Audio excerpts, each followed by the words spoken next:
All right, good afternoon, everybody. Today is Tuesday, July 17th, 1 o'clock Eastern Time, and this is Admissions Live. I'm your host, Chris Dorso, coming to you from my new digs up here at the college at Brockport. I'm very excited to be back in front of the camera once again here, joining all of you for Admissions Live. So summer in enrollment land is usually the time when we turn the page to the upcoming higher ed year. And those of us in the admissions office are usually bringing on board new staff, as well as retraining all of us who have been doing this for a couple of years on processes, and procedures, and everything else about the wonderful world of enrollment management. And my guest today is Maria Elena Ornelas from Vanderbilt University, and we're going to talk about all the things you need to do to help encourage, educate, and promote the admissions leaders of tomorrow. Admissions Live is part of the Higher Ed Live Network. Our episodes offer you direct access to the best and brightest minds in education. You can be a part of the live broadcasts by sharing your knowledge, participate in the discussion right here at the hashtag Higher Ed Live. We'll be checking that throughout the show. If you have questions about anything at all, whether you are a new professional and want some advice, or you're a seasoned professional and you have new professionals and want some advice. Ooh, sorry about that.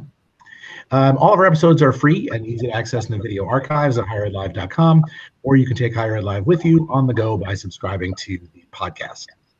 Most brand efforts start with a bang and then soon fade away. Why? Because too many institutions continue to focus on features and benefits to tell their story. And in today's hyper-competitive environment, colleges and universities need to do more. And you can join M. Stoner Inc. and their branding partner BBK on July 24th, that is next Tuesday, 2 p.m. Eastern, 11 a.m. Pacific, for Brand Architecture, Building an Enduring Brand. And this is part 2 of a 4-part free summer webinar series. And those teams will provide you with important insights that can help transform your institution from enrollment all the way through endowment. And just tweeted out a link with registration information. And so please feel free to check that out next week. All right, so right now I'd like to bring in our guest. Guest is Maria Ornelas. Maria is the Senior Assistant Director of Admissions at Vanderbilt University, responsible for the reading and selection process, community-based organization partnerships, and graduate practicum students. And she assists with the onboarding and training process for new full-time staff. She's also an incoming board member for the Southern Association for College Admissions Counseling, or SACAC. So welcome, Maria, to Admissions Live. Thank you for having me. Awesome. So talk a little bit about your journey as a higher ed professional and how you got to where you are now. Sure thing. So my career started like many others, working in the admissions office, both as a paid student worker, but also as a tour guide and a member of the Student Multicultural Recruitment Committee. So that exposed me to the environment and just the collegiality of the office. I loved what they did. I talked with a few of them about all the nitty-gritty details that I didn't get to see on a daily basis. And when it came time to applying for graduate programs, they encouraged me to think about applying for student affairs programs at the time. So of course, that kept me at Vanderbilt a little bit longer. With that, I also was able to line up my interests with some graduate internship opportunities within admissions, but also explore a couple areas just in case that's not where my passions lie. And then, of course, the timing with my diploma as well as openings in the admissions office, well are aware, there's a lot of openings usually every given year. And that was really helpful for me to be able to have a formal interview with them, really let them know what I could provide as a full-time staff member. And thankfully, I landed a full-time position here just a little over 10 years ago. Awesome. So now, as always, we've got a whole list of questions here that we're going to go through. If there's anything you're wanting, either for myself or Maria, to talk about training new staff and getting new staff on board, use the hashtag HigherEdLive on Twitter, and we will do our best to answer those as they come in. So just in that brief introduction, I have like a million questions to ask that weren't even on our list, but I'm going to try to stay as focused as I can today. So the right training sessions for new staff. So what goes into making sure that new staff are just really onboarded the right way? Right. So what we found helpful in our office, but as I've seen from other offices as well, is the idea that you need to give them the basics. You really want to make sure that they know how to do their job, not necessarily just the right messaging that you want to put out there for recruiters or road warriors. So with our folks, it's learning everything from how to answer very basic admissions questions, how to work the technology that we have, especially this year, we're implementing Slate on our campus. So there's a lot of training that comes along with that, both for our new folks, but also for our veteran officers. We also want to make sure, though, that they're understanding all the big picture pieces that fall into place later on in the year.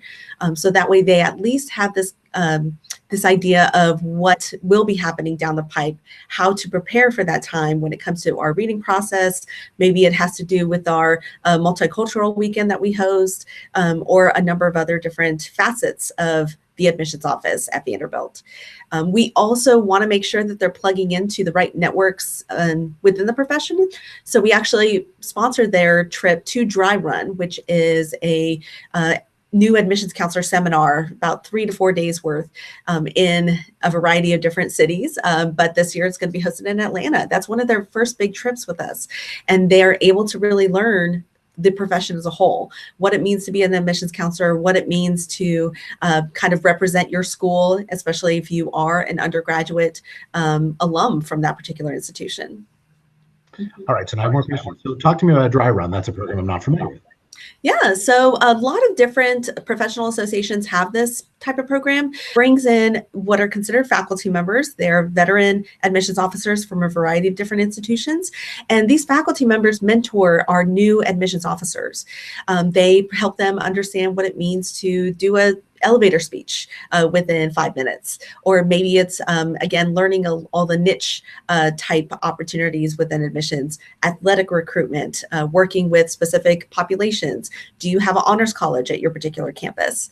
So we're hosting these workshops for the brand new admissions officers, but we're also providing them with a network of other admissions officers that might travel their same territories. They might be able to learn who's also in their hometown, so that way when they come off the road, they have that support network back home as well. That's a really good point. And I think it's something that I feel like it's come up a million times on this show over the years, is that sort of balance between the collegiality on the road of knowing who you're traveling with and having that sort of comfort level with the folks who are standing next to you at the table and being in the same world, and ultimately competition, to be honest, and that balance between, the orientation folks don't necessarily deal with in the same way, because orientation at one campus could be virtually identical to orientation at another campus, and no one's going to be the wiser. But in admissions land, it's a little different that way, and helping to understand that, I think, is important. Exactly. I mean, for example, I actually had a great conversation with a colleague at another institution about their implementation of Slate and maybe best practices that we can then adopt from their campus. Yeah, that's fantastic. I think, learning, you talk about software and processes and those kinds of things. We are not part of the State University of New York system doing a big Slate implementation this summer.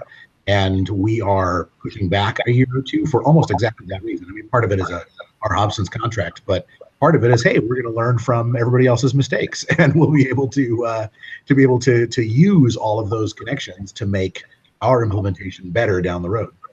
Exactly. So one of the other things you mentioned is that sort of trend all. And a lot of schools will hire recent alumni. I know we do here at Brockport. You're a Vanderbilt alum.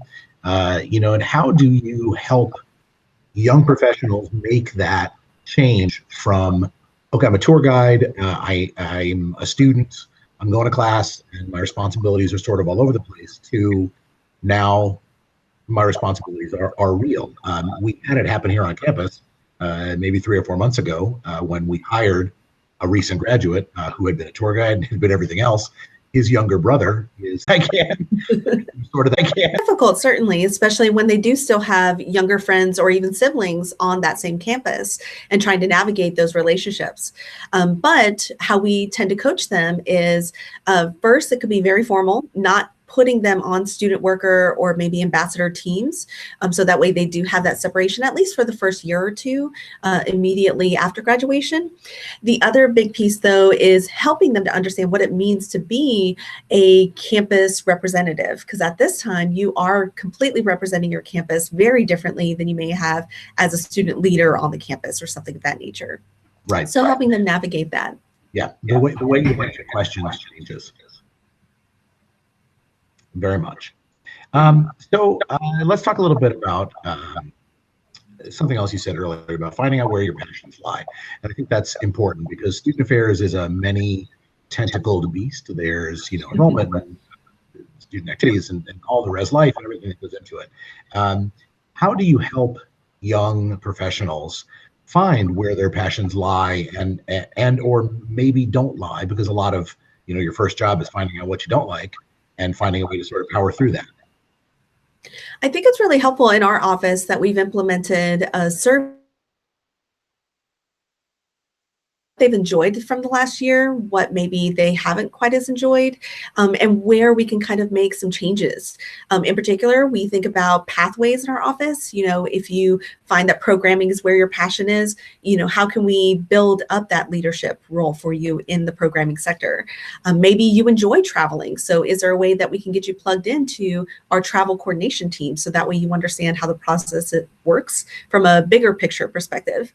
But especially if you're an undergraduate student or even a graduate student thinking about a career in admissions, in student affairs, Greek life, whatever the case might be, observation is so key. It lets you know day in, day out what that job is going to entail, the good, the bad, and even the ugly that you might be able to see from that student perspective or even that entry level perspective.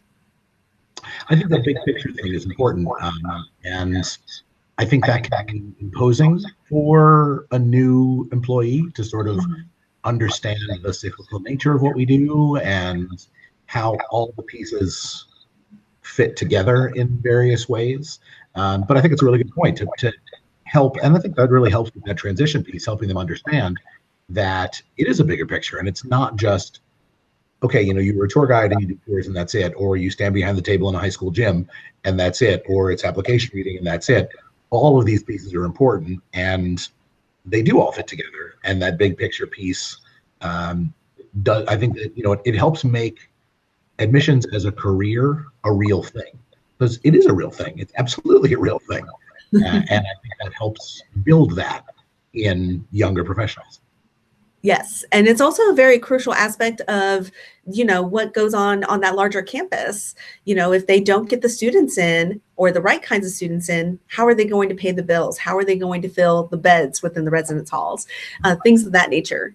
Yeah. And understanding institutional priorities too, because it's not always just about bringing in the class, but what is it that you're looking to build? And are there institutional priorities that are important that may impact how you build the class in the high schools you visit and the programs you talk about? If you're, trying to build a brand new program or you're trying to increase enrollment in a particular area, well, then that's something that you need to see that bigger picture so that you can help bring it down to the individual school level and individual student level even. Exactly. So let's talk a little bit about burnout, because I think burnout is a problem for a lot of us because we go and, hey, it's summer and here we are. It's not, even in the summer, we still go. So how do you, what strategies do you use to help staff deal with just the craziness, whether it be being on the road or you've got a pile of applications this tall, not that anybody uses paper applications, but a digital file of applications that's so big. I'm old enough that I remember paper applications. So there you go. But how do you help staff deal with burnout? We have actually a lot of advocates in our office for self-care. And that can really fashion itself based on the person, based on their responsibilities in the office. But especially for our newer folks, we tell them, really dive into your territory, and not necessarily just in the job, day-to-day job that you're conducting for us in that territory, but the fun things about your territory. Find new places to eat, find that great coffee shop where you can just kind of relax for an afternoon. Or maybe it does have to do with a little tourist destination if you're stuck there over a weekend. We do also encourage our folks when they're coming back to the office for those 1 or 2 days in between their travel periods to be able to just relax, connect with your family, connect with your friends, do something fun back here in the hometown that you belong to, and really make sure that you're taking care of yourself in this process, because sometimes you can get just wrapped up in the in the weeds. Yeah. It's funny. I had one of those moments back. I used to travel Connecticut for my last school, and I found myself. One afternoon, I was sitting at a Taco Bell, and I said to myself, "Why am I eating at a Taco Bell when there are like actual restaurants around here that I can't go to when I'm at home?" And like it was like one of these kind of light bulb moments that went off, and I said, "You know what? There's a whole state here that I can explore," and I learned so much about local cuisine. And I was at a little Cajun place in Mystic, and I was the only person there because it was like 3 o'clock in the afternoon, because that's when we have lunch at weird times, right? After a day of visits. And I just happened to be sitting at a table by myself, and I was talking with the woman who was the manager, and she mentioned that they were closed on Mondays, and she said, occasionally we'll do special events. And I was like, oh, special event. And we wound up having one of our admitted student receptions, our regional admitted student receptions, at this little Cajun place. And it was so different than, we're going to have it at a Marriott. Everybody always has them at the Marriott. And we got great response from students for having it at a different kind of a place. So like, it's important to stretch and think differently, and really engage in your territory, whether you're close to home or away from home, to really make sure that you're living the job, or I should say not living the job, but living beyond the job. Exactly. And quite frankly, then you get to have fun conversations with your students. Oh, I went to that coffee shop down the road, or I went to your guys' suggestion for dinner. And they're actually appreciative that you're hearing them in those kinds of one-on-one conversations with students. Yeah, very, very true. So you mentioned you work with graduate students also, for which I am open with jealous, because I love having grad students. My last job, I don't know. So how do you prepare grad students who are trying to figure out, where my passions lie? Is this what I want to do with the rest of my life? How do you help get them where they're, they may have some real responsibility, but at the same time, they're still students, get them keyed into what enrollment management is? It's particularly helped that we had a lot of buy-in from our team leaders within the office. So whether it's a programming team or an in-house functional team, they're more than happy to have graduate students observe, again, what they're doing on a day-to-day basis, whether it's planning for our admitted students' receptions, or maybe it has to do with the travel coordination piece that comes into play in the fall and the late spring for us. We are able to show them, okay, this is actually what we're implementing based on that enrollment management class that you had just the other day. This is actually it in practice. And so they're able to connect the dots. They're really able to see, again, the nitty gritty of what goes into the admissions profession. It's not just a textbook. It's not just a blurb that we put out on a sheet of paper for them. They're really able to see the hard hitting questions that we receive from families, or maybe it's again, that program didn't go quite as well. How do we then prepare for next week's program?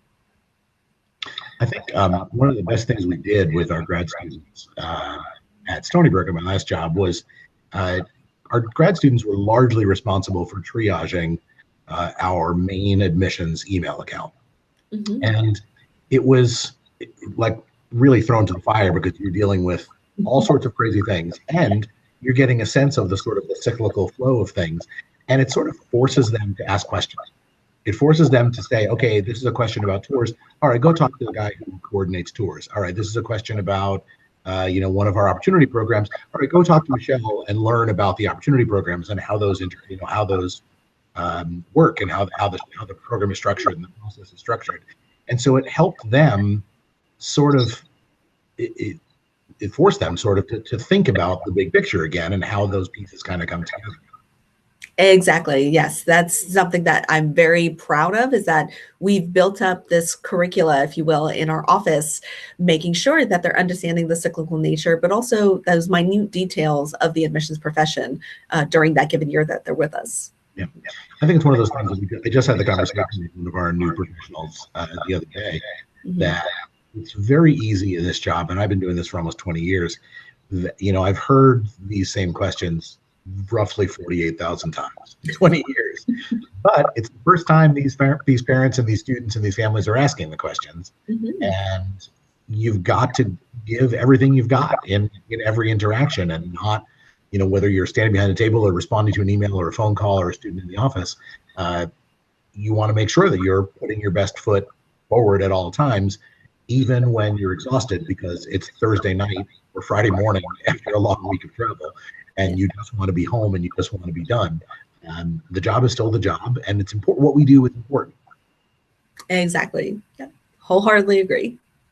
So one of the other struggles that we have, here and, at other places where I've been, is sort of that balance between training new staff and keeping those of us who have been doing this for a little while, the old staff, if you will, engaged and excited about what we do. So how do you strike that balance, with somebody, who's been doing this for 20 years and they know how the job works?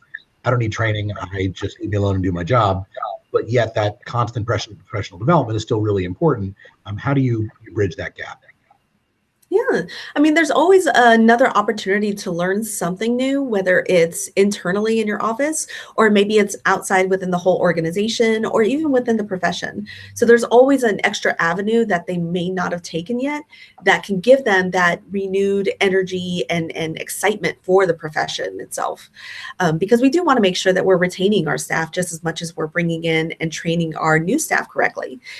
So our veterans do have the opportunity to, like I said, let us know what they would like to get involved in. If for some reason you've been in programming for the first 5 years and maybe you want to try something new, you want to venture into our reading and selection process, there's always avenues where they can join these teams and really understand how it works from the behind the scenes component.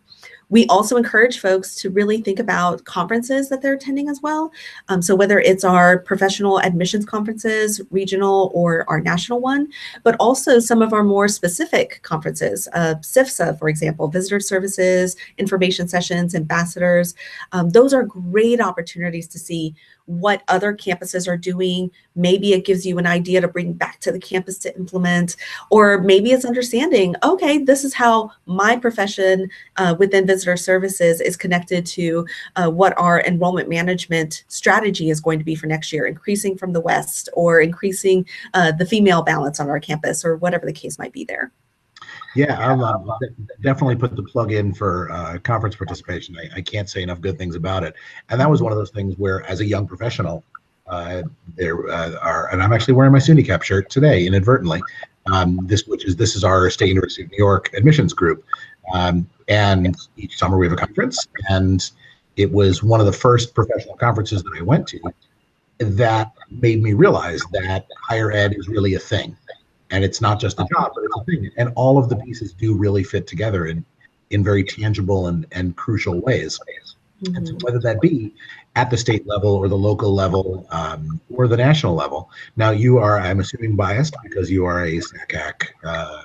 Do you call it SACAC? I know not every. SACAC, yeah. All right. Is it like New Jersey ACAC? They don't call it SACAC. Whatever, it's fine. Everybody does their own thing. But now that I think about it, in New York, we don't do that either. But the value of the ACACs, if you will, what has as being involved in those organizations done for you professionally? Never mind young folks, done for you. Yeah. Oh, so many things. So one of my very first experiences was being able to assist with the mini camp college program that we host. It's a day before the National College Fair takes place in Nashville, and it's a series of workshops that we do for families, for students, and we're serving as faculty, presenting these workshops to the families and the students. And a lot of times, these are folks that aren't getting that same information in their high schools, in their community-based organizations. So we're kind of supplementing what they would normally receive within the secondary school environment. That was my first exposure, and it not only opened up this network for me, but it also introduced me to topics that you might not necessarily cover on your day-to-day experience as an admissions recruiter. For example, we don't touch financial aid in our office, but I got exposed to the financial aid workshop and ended up presenting that very first year. So there's different opportunities to dive into, whether it's a day-long program like the Mini Camp College, maybe it's serving as a faculty member for a dry run type program for your local association, or one of the things, again, a little biased here, government relations committees within all the associations host days on the Hill for their local state capitals. And that's a great way to advocate for your profession, for your students within your local state governments. And those, again, are just volunteer opportunities to be able to take a day and sometimes the spring or whenever your legislature is in session to advocate for national legislation that's going on.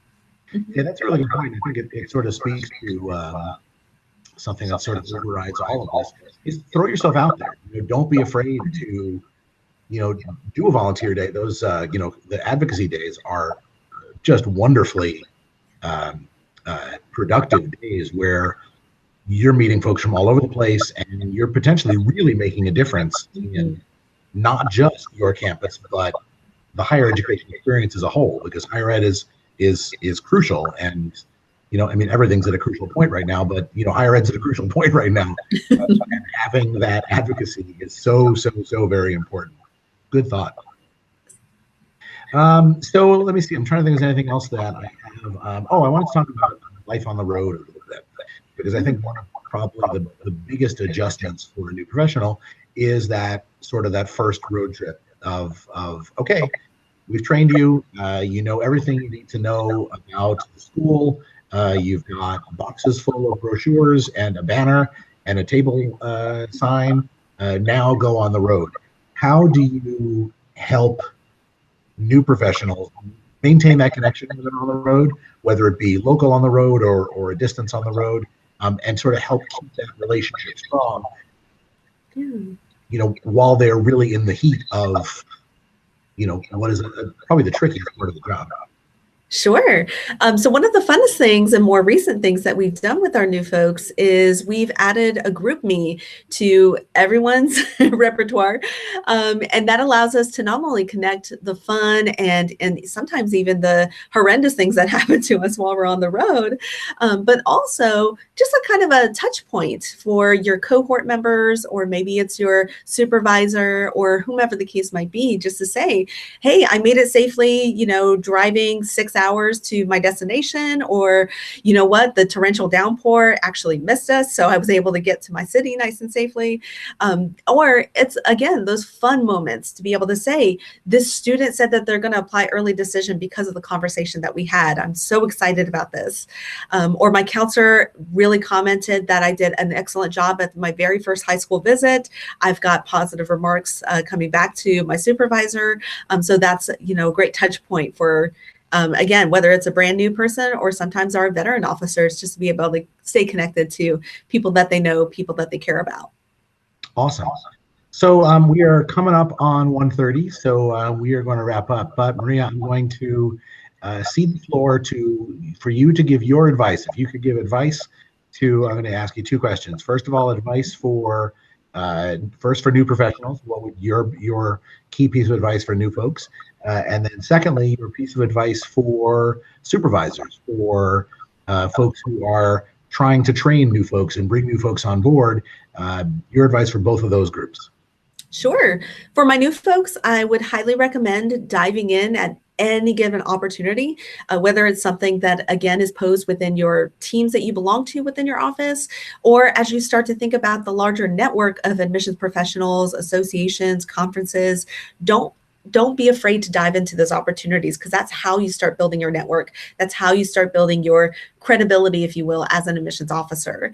The supervisory role, honestly, I would just say listen to your people, hear them both in the positive things that come out of their experiences, because again, they're going to fall in love with some kind of component in the admissions world, but also hear their frustrations, hear their concerns or issues that they might be having, because you want to make sure that you're providing them with that support in a quick time fashion, because you want to make sure that you're not discouraging that person from staying in the profession longer than a year or two.